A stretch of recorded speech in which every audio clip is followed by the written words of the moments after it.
Okay, picture this. You get the promotion you've been working for. Or, hey, that relationship, it's finally going beautifully. Things are good, really good. And then, bam, you do something to blow the whole thing up.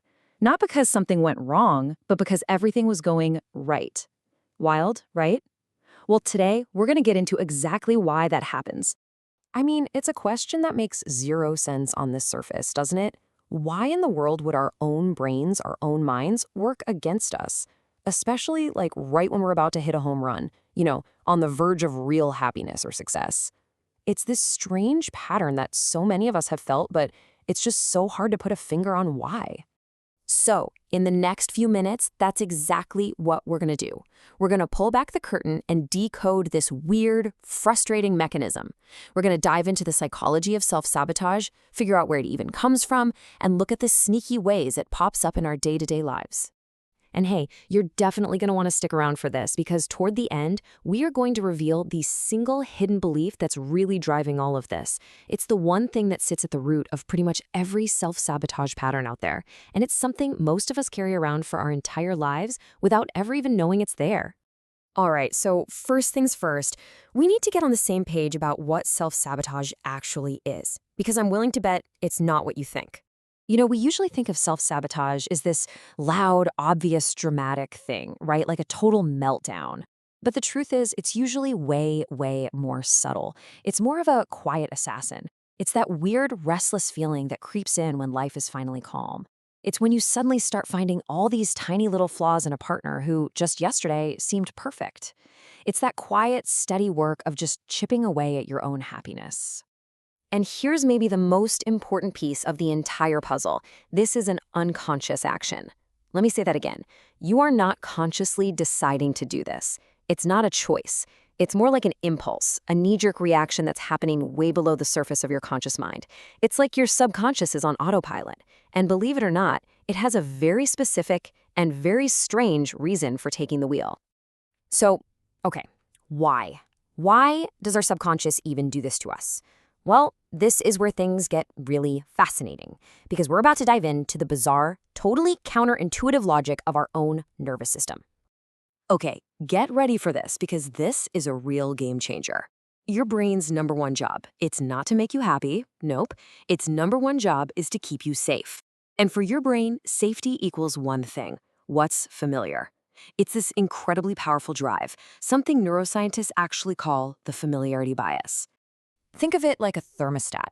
Your nervous system has this internal setting, a baseline that was programmed back in your childhood for what feels normal when it comes to love, success, and happiness. Now, what happens when your life gets better than that setting? You'd think your brain would throw a party, right? Wrong. It hits the panic button. That new, unfamiliar success feels like a threat, while that old, familiar struggle, even if it sucks, feels safe. It feels like home. So what this all means is that self-sabotage isn't a sign that you're weak or broken or flawed. Not at all. It's actually a survival instinct that's just gone a little haywire. It's your nervous system literally trying to protect you from the danger of the unknown by yanking you back to the old, familiar territory it knows how to handle. Okay, so that's the why, that's the theory, but what does this actually look like in real life? How does this misguided protective instinct show up? Well, let's break down the 3 most common ways this pattern plays out. First up, and I bet you know this one, the imposter syndrome spiral. So you get the promotion, you get the award, you get some kind of real recognition, and instead of feeling proud, you're filled with this dread. You feel like a complete fraud. You're just waiting for the other shoe to drop, for everyone to find you out. So what do? You minimize your achievements and you work twice as hard out of sheer panic, which, and here's the irony, often leads to the exact burnout that makes you start to slip up. All right, pattern number 2 is conflict creation.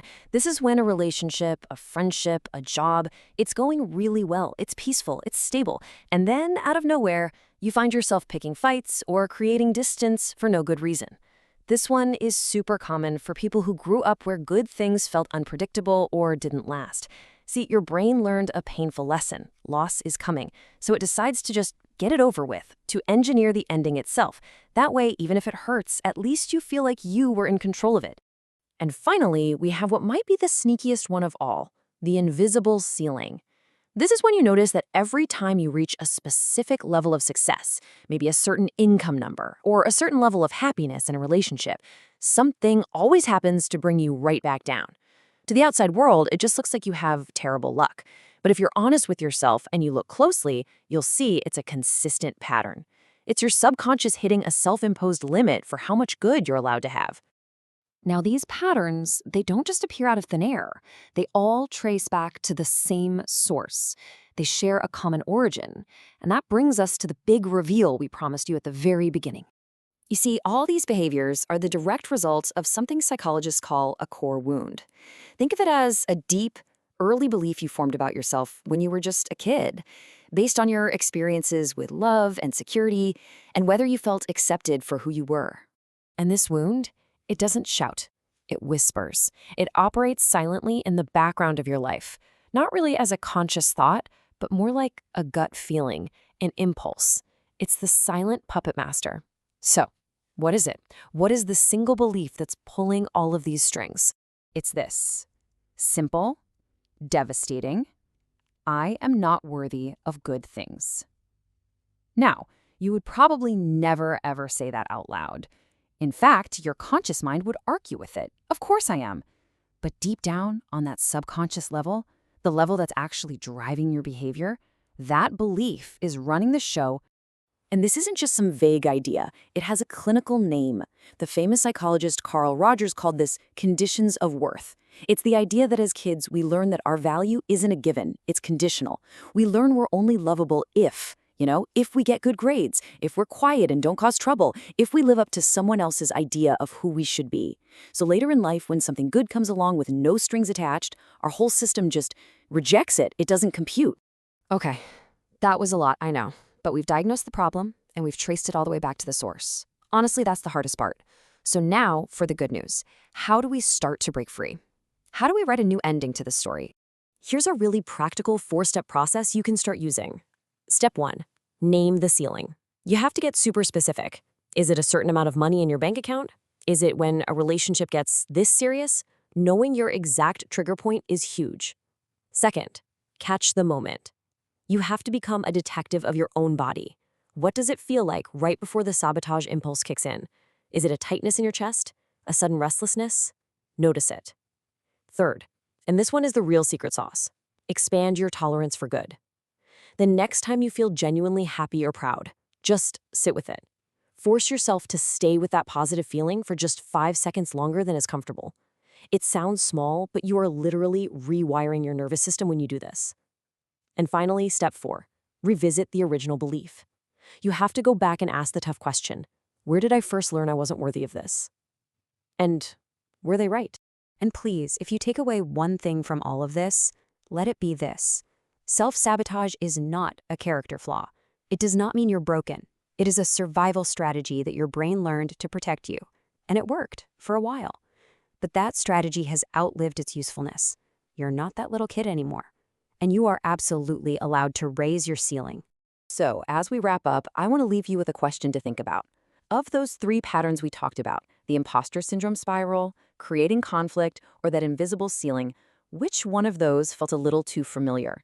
Go ahead and share it in the comments. I think you'll be pretty surprised to see how many other people feel the exact same way.